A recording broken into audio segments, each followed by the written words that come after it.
this is a good family. This is someone who is he's a dedicated family man, a great dad. He's a builder. He's a fighter, and he's a patriot. And I think he's going to make a great president of the United States of America.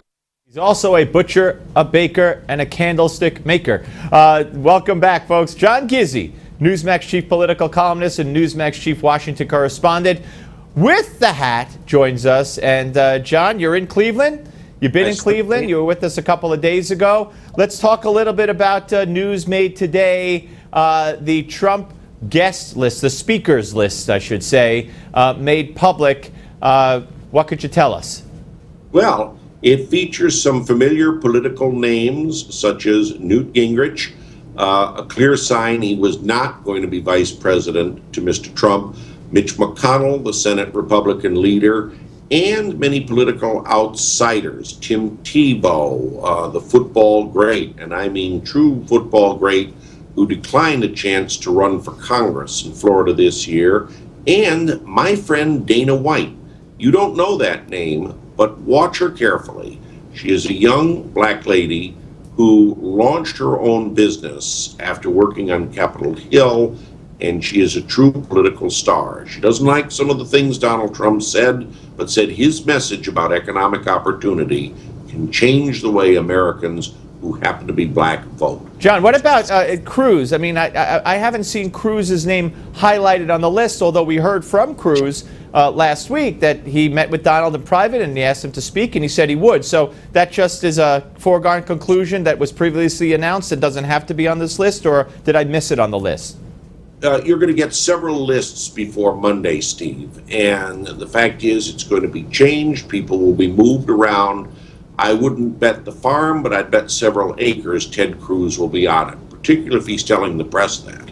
Yeah. He said he would speak. Okay, now what about the, I know the Rules Committee and all the Never-Trumpers are holding out, hope that the Rules Committee changes the rules so that the delegates don't have to vote for who they are dedicated to vote for on the first ballot. I don't think that's going to happen. So since they haven't acted yet, let's talk about the platform, which has a lot of conservative values. So, and Trump admitted a lot more conservative planks in it than he represents as Donald Trump.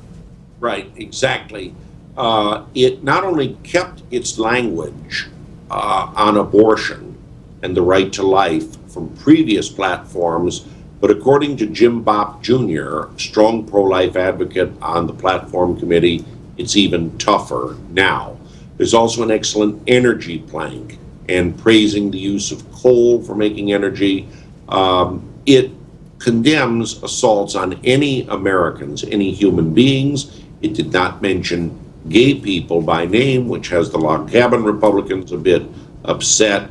But at the same time, there's nothing that's truly anti-gay in the message.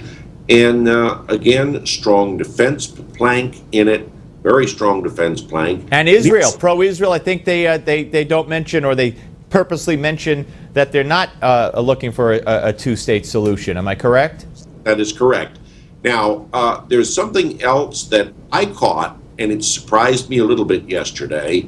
The plank so far calls for reviving the Glass-Steagall Act, which Bill Clinton signed the repeal of. That bans commercial banks from getting into high-risk ventures. It was a key plank in Bernie Sanders' manifesto. He talked about it in all of his speeches after primaries and caucuses. Now the Republicans have revival of Glass-Steagall, a signature issue of Bernie Sanders in their platform. This is clearly an attempt by Trump to raid the Sanders supporters. Yeah, and it's interesting that Sanders made his first speech since endorsing Hillary, and he spoke for 20 minutes or something, and I believe never mentioned her. So you talk about lukewarm. Hey, John, always great to talk to you, sir. By the way, when is the Rules Committee going to make that decision on keeping the rules as is or changing the rules? When is that happening?